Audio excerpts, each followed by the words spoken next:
Buenos días, soy Diana Pinilla, especialista en medicina de emergencias del Hospital San Juan de Dios. Les voy a presentar la guía para el transporte asistencial de pacientes sospechosos o confirmados con COVID-19.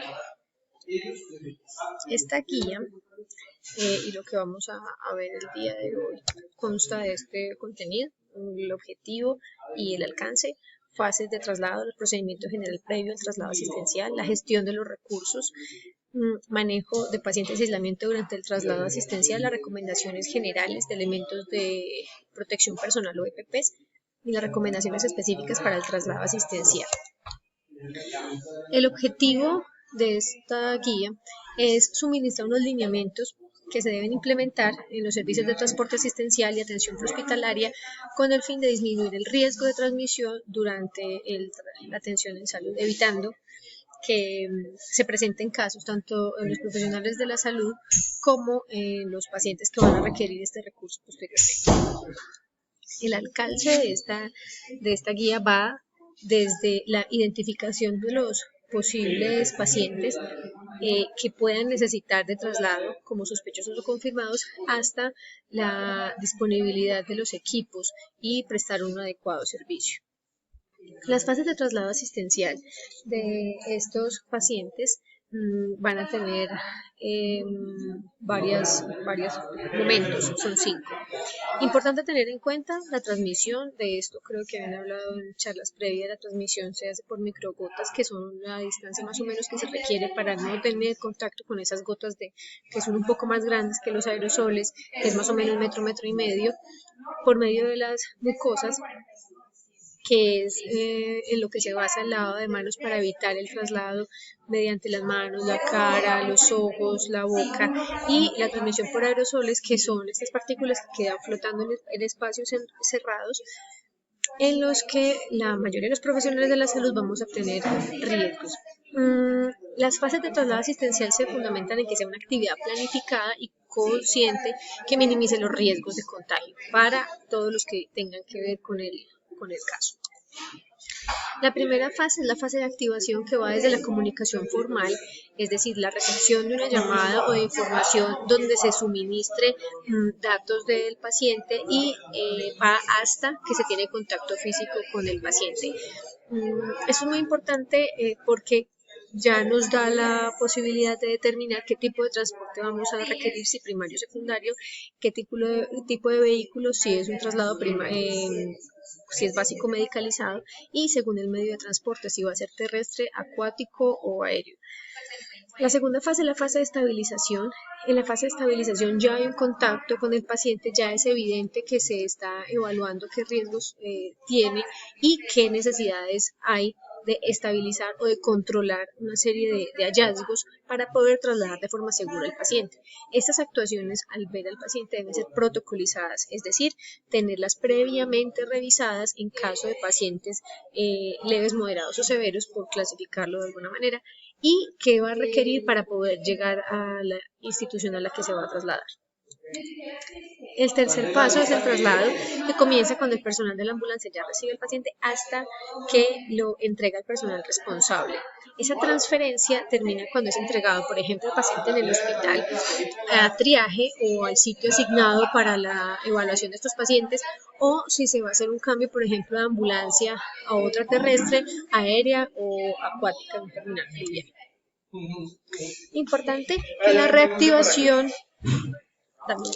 Yo le entrego a usted. Una pausa que estábamos haciendo el entrenamiento con los tubos. Una hora, media hora, ya va a terminar. ¿Listo? Bueno, estamos en simulaciones y taller. Bueno, la reactivación comienza cuando se retorna a la sede donde se retira el segundo traje, se realiza el aseo terminal del vehículo y los equipos biomédicos. Se repone el material que se consume y se reporta el vehículo disponible para su uso. Y esta reactivación tiene esta aclaración porque es muy importante tener en cuenta cuál va a ser todos los equipos que van a utilizar para poder trasladar al paciente de EPPs, que es lo que vamos a ver a continuación.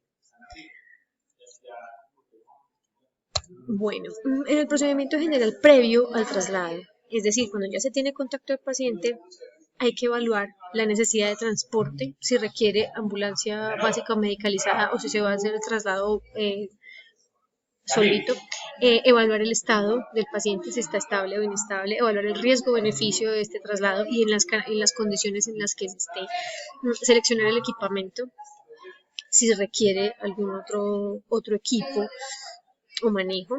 Y una de las partes más importantes, referencia y contrarreferencia, la información que se tenga, porque la institución a la que va a dirigirse el paciente, la institución receptora, debe tener información clara con relación al paciente.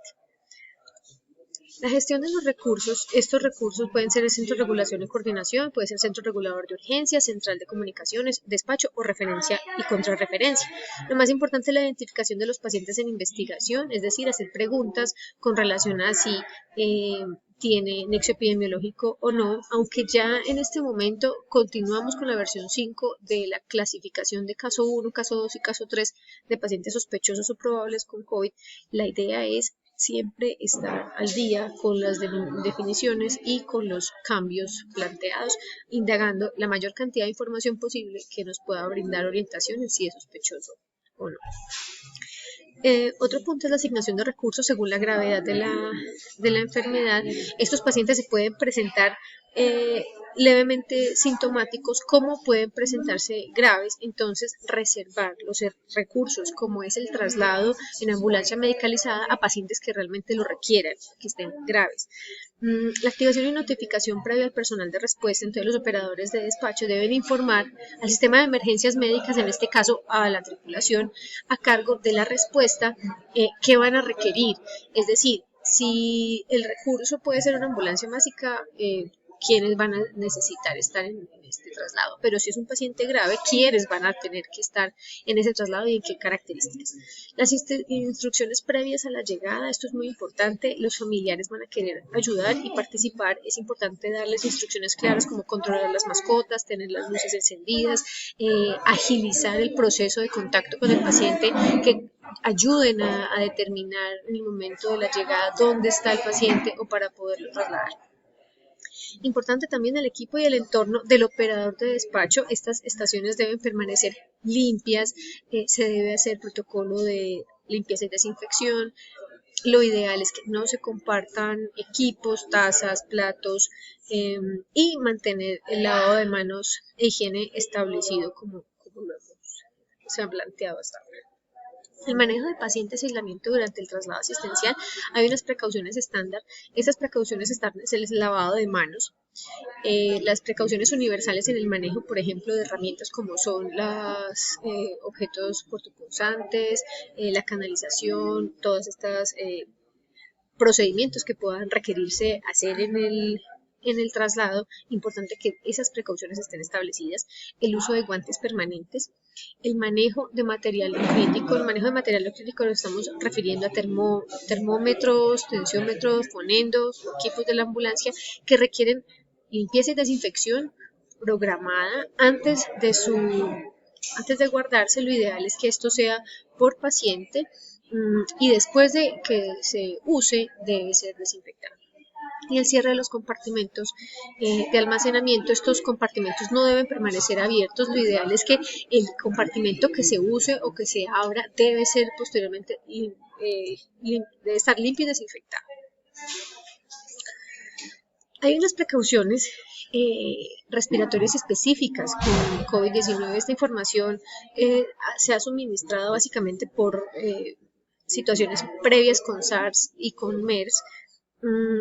Estamos en una pandemia donde el tiempo que llevamos de información son más o menos 3 meses, entonces las instrucciones hasta ahora importantes o precauciones son las gafas protectoras o máscara facial completa durante el tiempo que se tenga contacto con el paciente.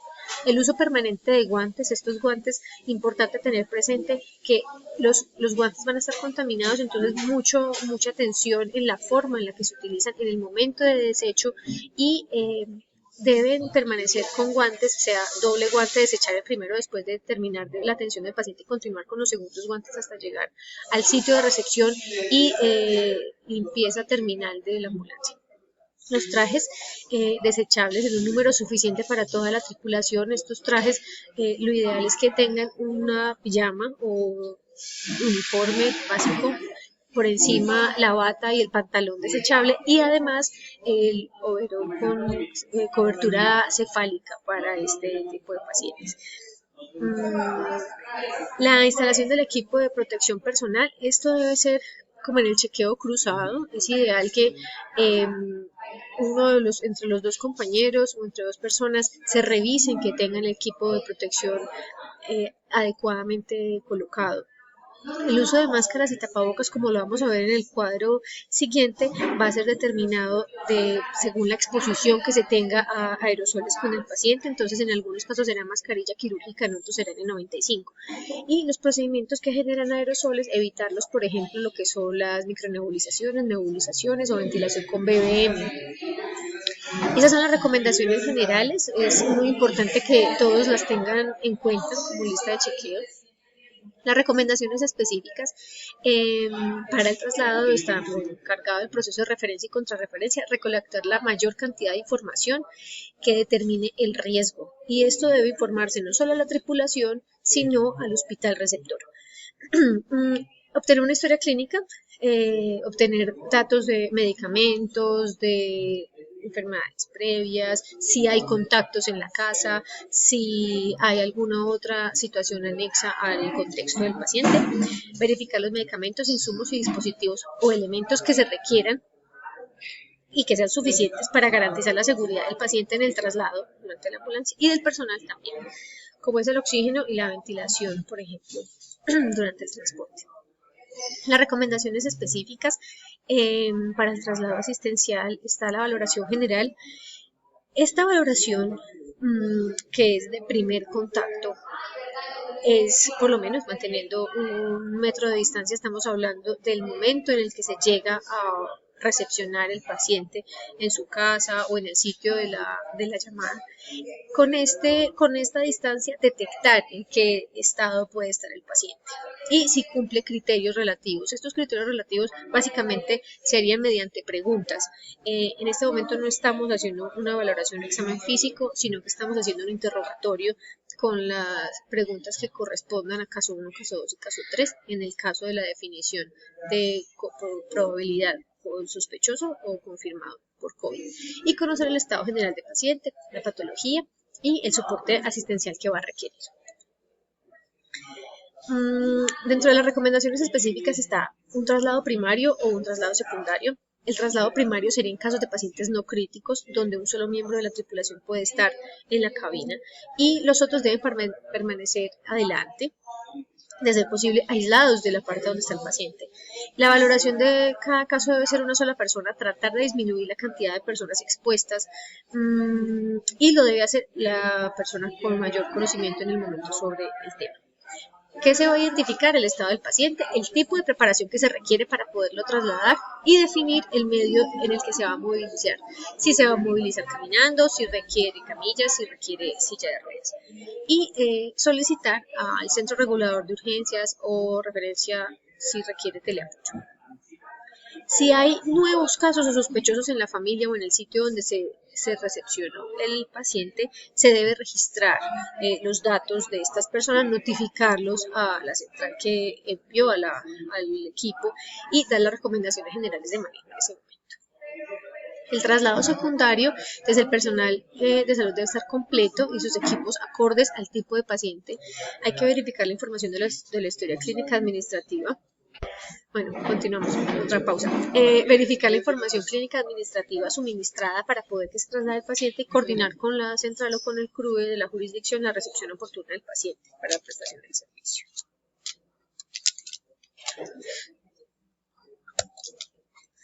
Dentro de las dos está la valoración detallada y la preparación del paciente para el traslado según el tipo de transporte que vamos a tener. Entonces, en el transporte primario, por ejemplo, tiempo de evolución, los tratamientos que reciba el paciente o medicamentos que ya estén previamente guardados, la condición de aislamiento, que tenga su mascarilla o si ya tenía alguna indicación previa, los contactos, las personas con las que vive o con las que pudo haber tenido contacto previo, los signos vitales, saturación de oxígeno y requerimientos especiales. Esto debe estar establecido en el transporte. En el transporte secundario, importante el estado clínico del paciente e informar el estado del paciente al centro regulador de urgencias para que el